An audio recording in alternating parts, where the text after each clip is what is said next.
Welcome back to the Deep Dive. This is the show where we take just a towering stack of research, articles, white papers, and we boil it all down into the crucial insights you really need to understand the trends that are shaping our world. And today we're wrestling with a demographic reality that is fundamentally reshaping everything: technology, healthcare, society itself. It's a huge one. It's a colossal challenge, and it's all driven by the numbers. By 2050, the global population of people over 65 is projected to hit 1.6 billion. 1.6 billion. It's an enormous structural shift, and that's placing this just immense and often unsustainable pressure on our traditional care networks. Exactly. And the tension, the thing right at the center of this problem, is this paradox of what you might call compassionate engineering. We desperately need technology, specifically AI, to help seniors live independently for longer, to manage their safety, address social isolation. But time and time again, that very technology, it just meets with so much resistance. Right, whether it's a clumsy wearable device or an intrusive camera. It's seen as a burden, or even worse, a violation of privacy.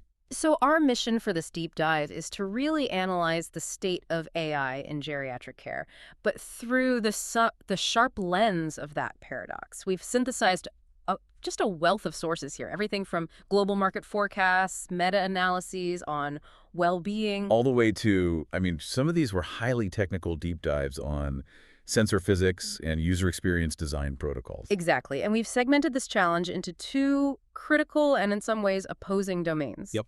First, we're looking at AI companions, the ones designed specifically to mitigate the loneliness epidemic.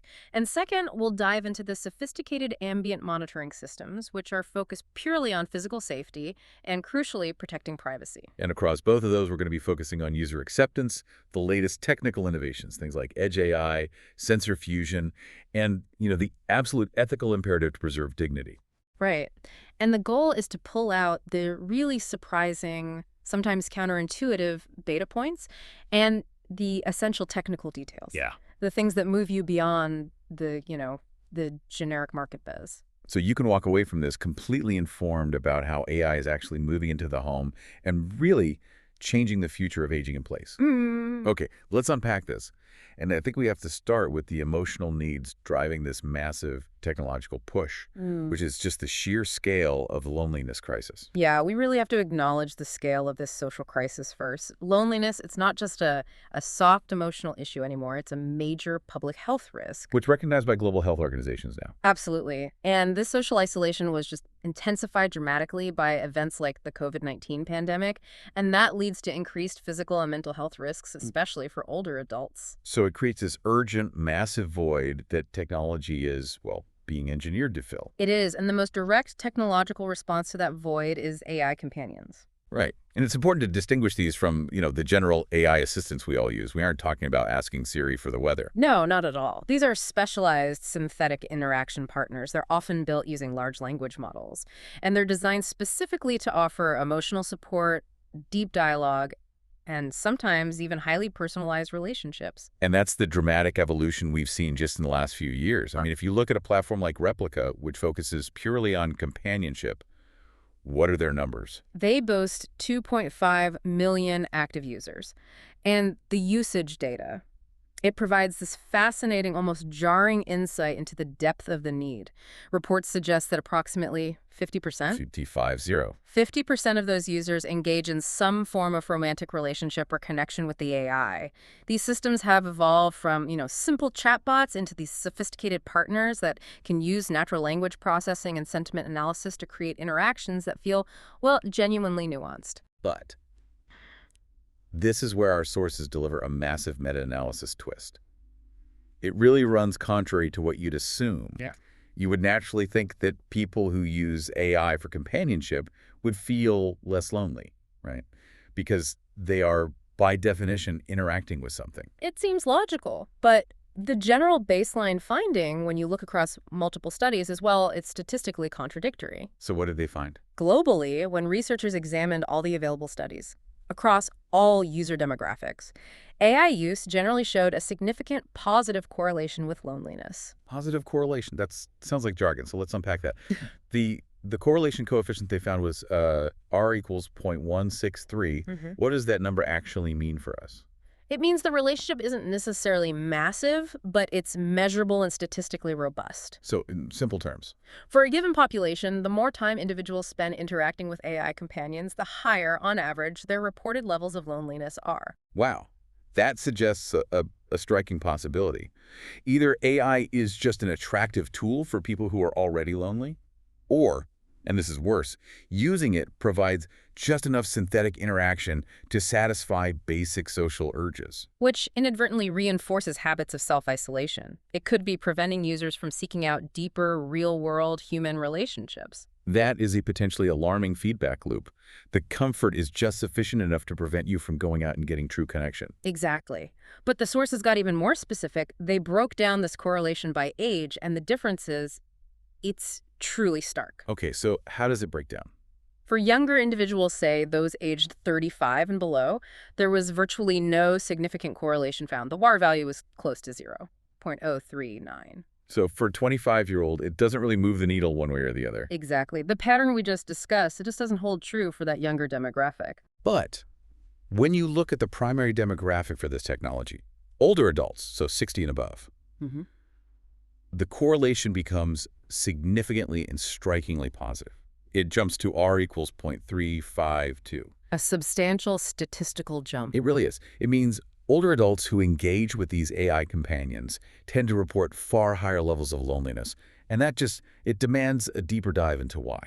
And the primary explanation that the researchers provide lies in this concept of embodiment. Embodiment, so the physical presence of the AI system. Precisely. Tell me more about this embodiment divide, because this is where the hardware, the actual device, matters just as much as the software, and it's where the R&D money is being spent. It is the critical distinction. You see two entirely opposite effects based on whether the AI exists in the physical world or if it's purely virtual. Okay, so let's start with the physical. Physically embodied AI, so tangible robots like the seal-shaped pet robot PARO that's used in a lot of nursing homes, or Sony's AIBO dog. Things you can actually touch. Right.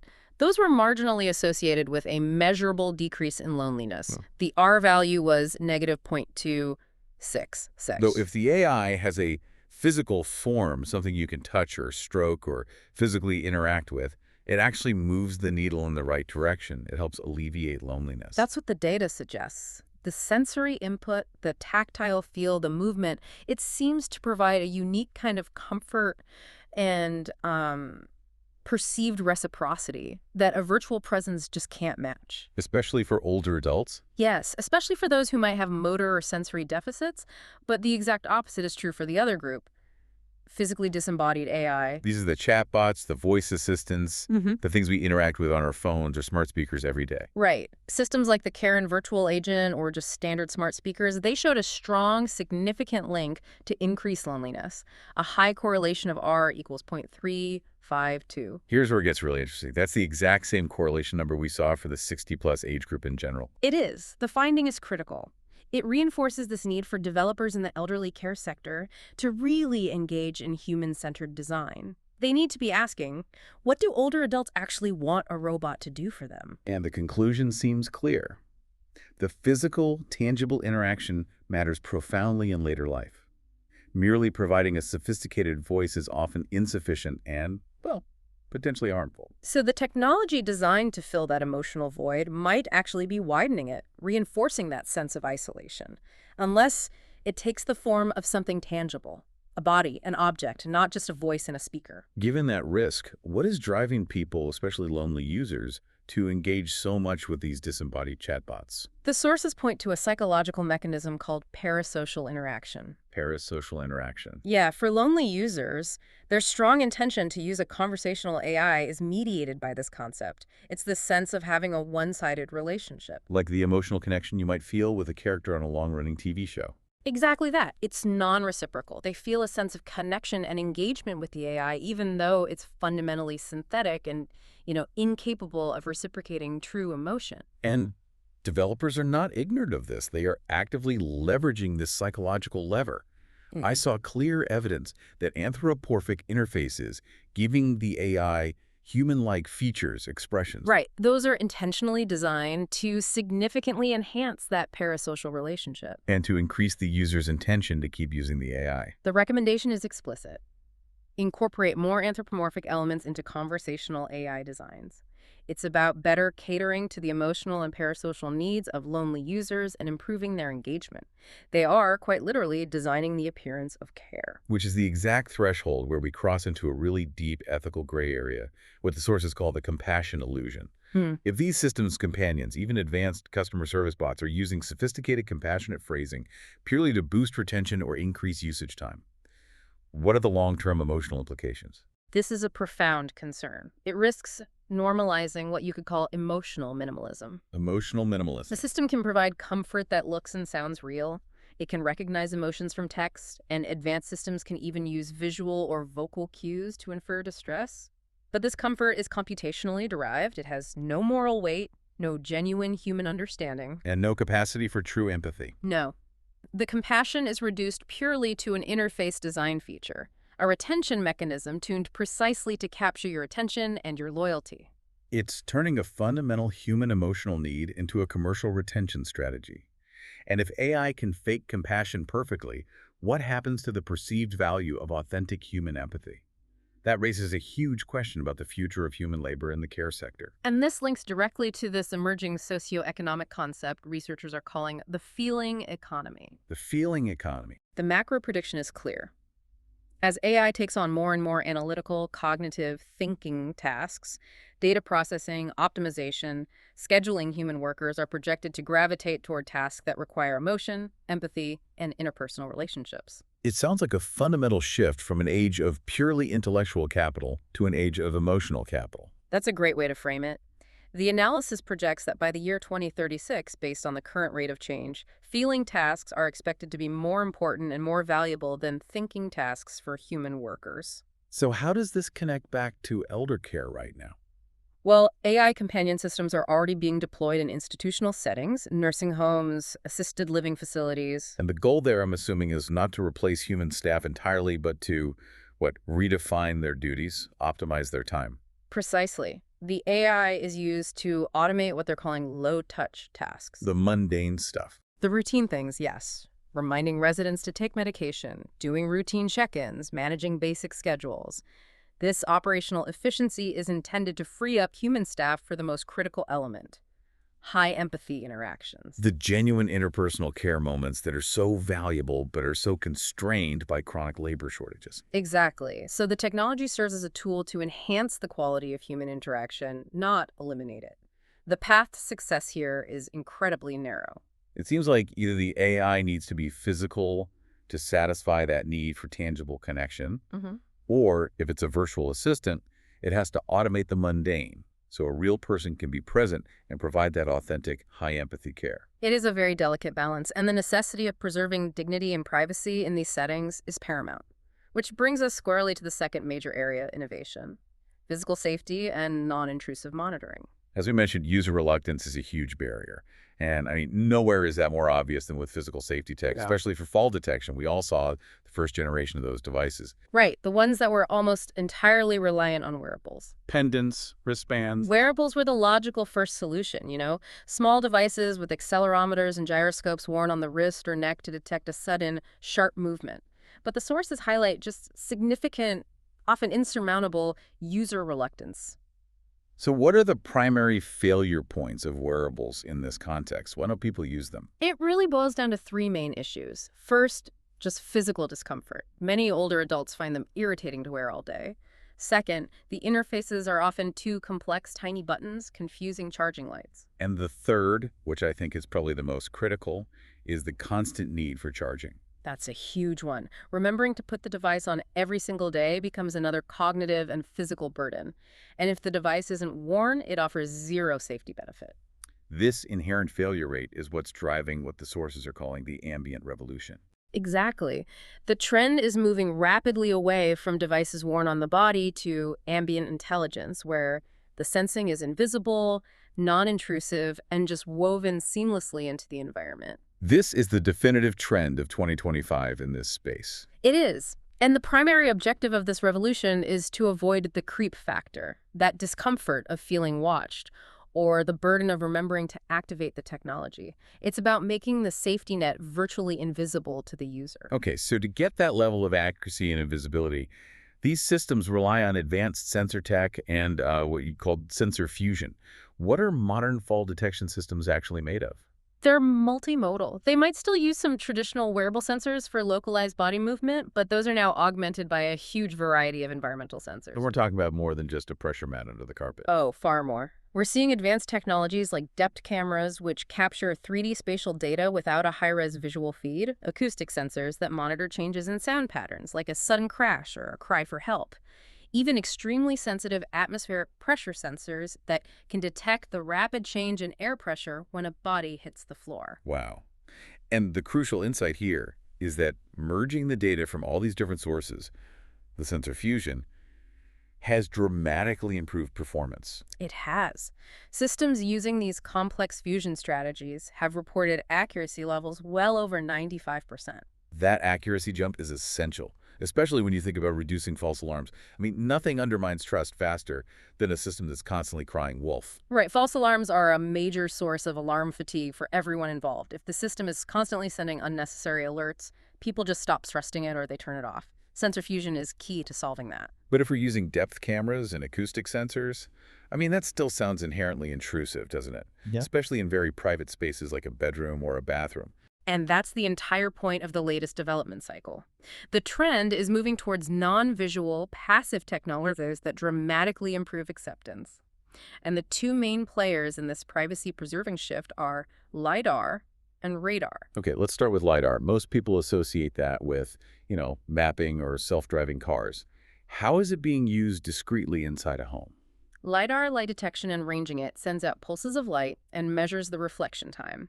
Crucially, it detects a person's presence and their precise movement in 3D space, but it doesn't capture the kind of high-resolution visual data a normal camera does. Which is why it's so suitable for the most private spaces, like the bathroom. Exactly, which is tragically where a disproportionate number of fatal falls actually occur.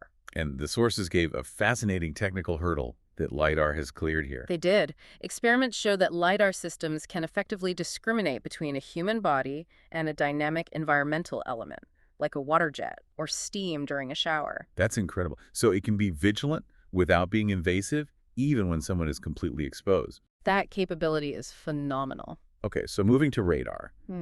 What makes radar a robust, privacy-preserving solution? And what kind of radar are we talking about here? We're focusing on what's called frequency-modulated continuous wave, or FMCW radar. It's typically operating in the 24 gigahertz band. Okay, FMCW, how's that different? Unlike traditional pulse radar, FMCW continuously transmits a signal while changing its frequency. This design is highly advantageous because it allows for exceptionally high resolution in range measurement. It can precisely distinguish objects that are very close together, like a limb near the torso, and it significantly reduces the system cost. So it's effective at detecting falls even when the raw data is, sparse or noisy? Yes, that's a critical challenge. That's where the advanced algorithms come in, specifically point cloud enhancement model. The point cloud. Think of the raw radar return as a low-res, blurry collection of dots, a point cloud that barely outlines the human shape.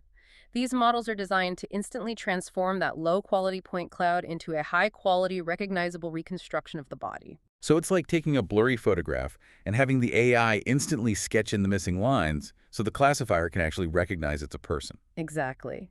This enhanced point cloud is then immediately fed into a classifier, often a lightweight convolutional neural network, a CNN, which has been pre-trained on millions of fall scenarios. The CNN then determines if a fall has genuinely occurred. It's an incredible amount of processing just to turn a blurry dot cloud into something useful. But as you said, the systems are moving beyond just being reactive. They need smarter logic. They do. They're moving toward predictive and contextual analysis using state logic. Okay. So instead of just reacting to a single sudden movement from one sensor, the system infers a sequence of logical states based on all that multimodal data. The bathroom example is the perfect illustration of how this works. Walk us through that sequence. So in a smart bathroom, the system uses multiple sensors PIR for basic presence, combined with LiDAR. These sensors track a sequence of events.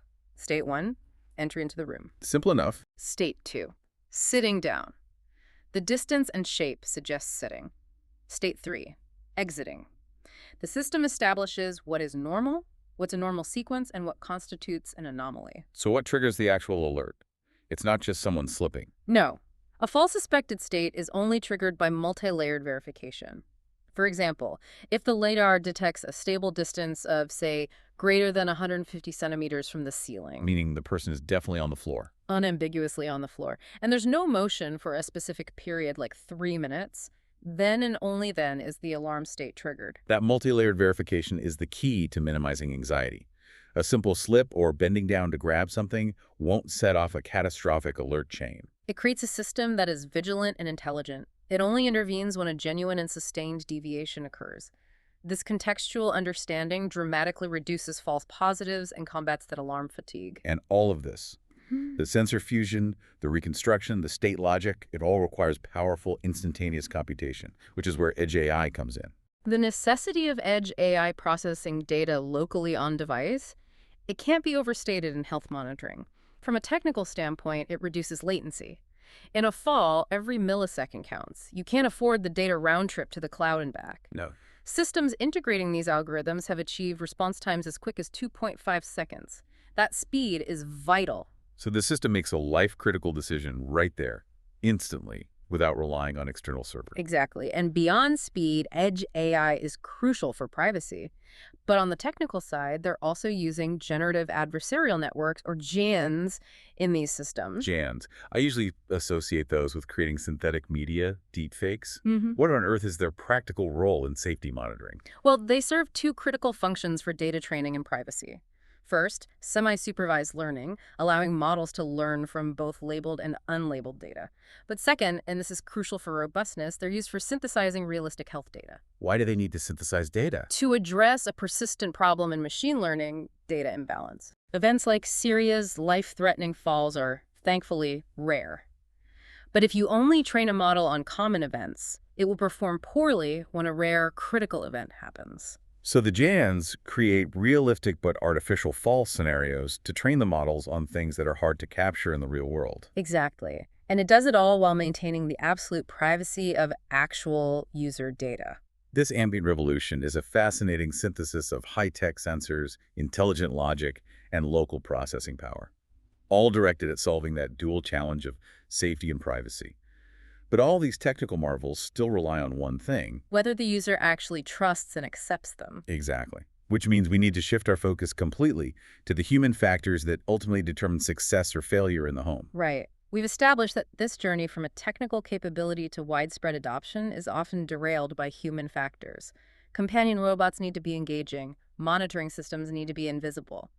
But the psychological hurdle of accepting AI into your life is still immense. And for those highly realistic companion robots, the biggest psychological hurdle is the infamous uncanny valley. Can you just give us a quick refresher on that concept? The uncanny valley is that dip in human acceptance. When a robot or an avatar looks almost human, maybe 85–90% human, but it has subtle flaws in movement or expression, it evokes this response of discomfort, deep eeriness or creepiness, rather than empathy. It's that region just before perfect human resemblance where things just feel fundamentally wrong. Exactly. Researchers have tried for decades to smooth out that valley. What's the key to climbing out? The key is not appearance, it's intelligence. Specifically, conversational intelligence powered by large language model. LLMs. Yes. Studies involving the Nadine robot found that equipping it with advanced LLM-powered conversational abilities could significantly mitigate the uncanny valley effect. So if the robot looks a little unsettling, but it talks like a genius who understands context and nuance, the creepiness starts to recede. That is the core finding. After interacting with the LLM-driven robot, test subjects reported improved feelings of pleasantness and approachability. And crucially, A measurable and statistically significant decrease in creepiness. The robot's previous dialogue system was simple and rule-based, and that's where the eeriness was triggered. The LLM provides this context-aware, nuanced, genuinely surprising conversation that overrides the physical flaws. so what was the primary driver of continued engagement? Was it pure human-likeness? Because developers spend fortunes trying to perfect the blink, the facial movements. Surprisingly, no. Physical human likeness was not a significant predictor of a user's willingness to keep interacting with the robot. What was then? The truly significant predictors were conversational naturalness and conversational interestingness. The quality and depth of the dialogue were paramount. That is a massive lesson for developers. Focus less on making the eyes blink perfectly and more on making the conversation compelling, Functionality and communication quality clearly overcome physical appearance flaws. which shifts the focus back to the software engineers, not the industrial designers.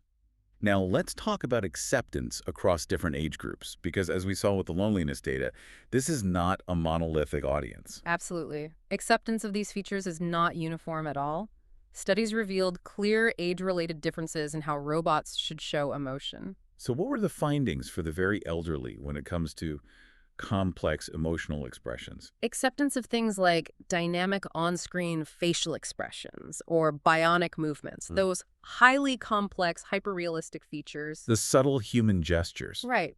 Acceptance was significantly higher in the younger, older group, the 60 to 69 age group, but compare that to the oldest group, 80 and above, where acceptance just declined sharply. So those complicated, hyper-realistic expressions were less desired, maybe even more confusing or intimidating for them. That seems to be the case. It really sounds like simpler is fundamentally better as age advances. That is the definitive takeaway.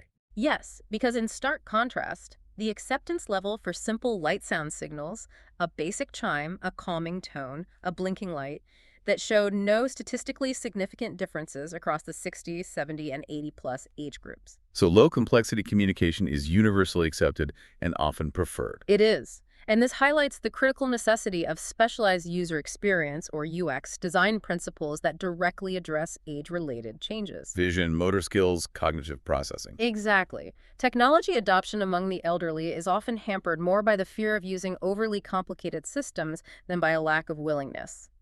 Design has to be tailored to combat these common struggles. So let's break down the key design imperatives that the research explicitly recommends.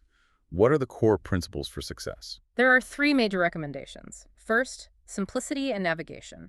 Designers have to prioritize linear, simple navigation paths and crystal clear menu hierarchies. The user should never have to wonder, where do I go next? Reduce that cognitive load.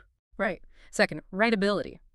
This means much larger fonts, high contrast visuals, black on white, white on black, and providing easily adjustable display settings that the user can control themselves. And the third, which I think is maybe the most critical for building confidence, is error tolerance. Absolutely.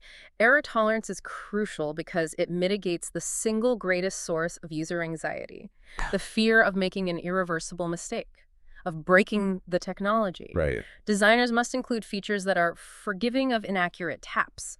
The interface should register the intended action even if the user's tap is slightly imprecise.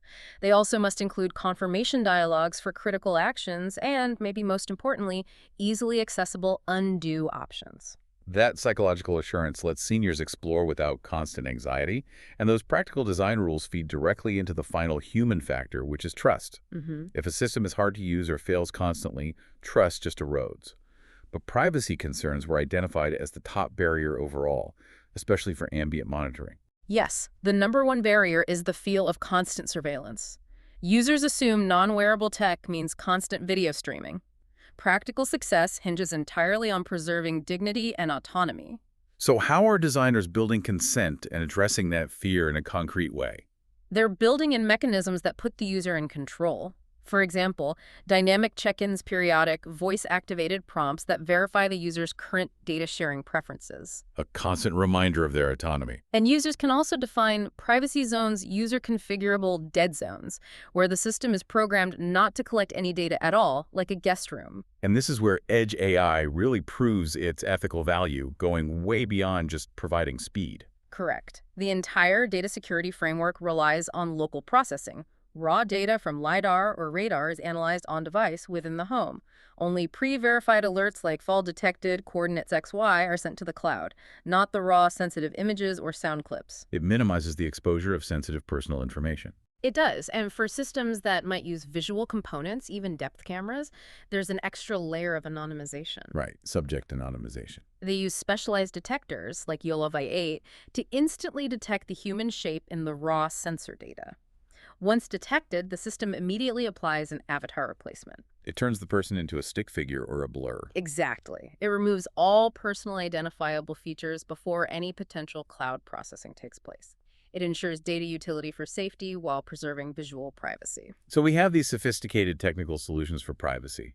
But let's circle back to the emotional realm one last time. We talked about the risk of the compassion illusion.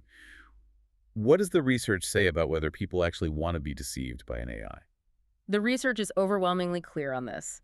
There is a strong demand for transparency and honesty. So they don't want to be tricked. No. When participants were surveyed about being allowed to believe an AI companion was human, a massive majority, 69.3%, felt somewhat to very uncomfortable. That is a very high level of discomfort. It suggests that while they want companionship, they don't want to be lied to about the source of it. Exactly. The need for transparency is so strong that researchers found advanced age and being female were both statistically associated with even lower comfort levels regarding AI deception. That's a critical finding. It underscores the demand for user-centered design, where older adults are engaged directly in the development process to make sure systems are responsive to their desire to avoid manipulation. The ultimate success of this technology, whether it's a companion robot or an invisible fall detector, seems to depend entirely on building trust through simplicity, non-intrusive utility, and non-deceptive design. If the system fails those human tests, all the technical prowess in the world is moot. That really is the essential synthesis from all these sources. Successful adoption isn't just about technical performance, accuracy, or speed. No, it's overwhelmingly dependent on convenience, non-intrusiveness, ease of use, and preserving that user autonomy and dignity. The future requires this deeply collaborative work between technologists, geriatric specialists, and health science professionals to ensure ethical implementation. The success of this massive multi-trillion-dollar market hinges on designers respecting the emotional and private space of the user. So what does this all mean for you as you watch this technology moving into our homes? It means that while the core challenge of loneliness and safety is massive and urgent, the technology is adapting to meet human needs, rather than forcing vulnerable people to adapt to complicated tech. We've moved beyond the clunky, failure-prone wearable and the intrusive camera. To invisible, intelligent sensing using radar and state logic. Right, and we've also seen how systems are becoming highly skilled at detecting and responding to human sadness and frustration, the core of effective computing. This tech is becoming so contextually aware that some systems are moving towards sophisticated emotional support features. Like what? For example, using voice personalization and synthesis to provide a holistic solace experience. Mimicking the voice of a family member for seniors whose children live far away. Wow. And this capability, the ability for AI to convincingly detect and respond to your most vulnerable emotional states, maybe even in the voice of a loved one, it raises a profound question we're left to consider. Which is? When an AI companion helps you feel heard, whether that's through a physical robot or perfectly calibrated digital dialogue, this raises a chilling question. Who is truly the one listening? And what is the difference between authentic human connection and perfectly calibrated computational empathy? That's a deep, powerful thought to end on, one that speaks volumes about the future of human interaction. Thank you for diving into all of this with us today. It was a pleasure.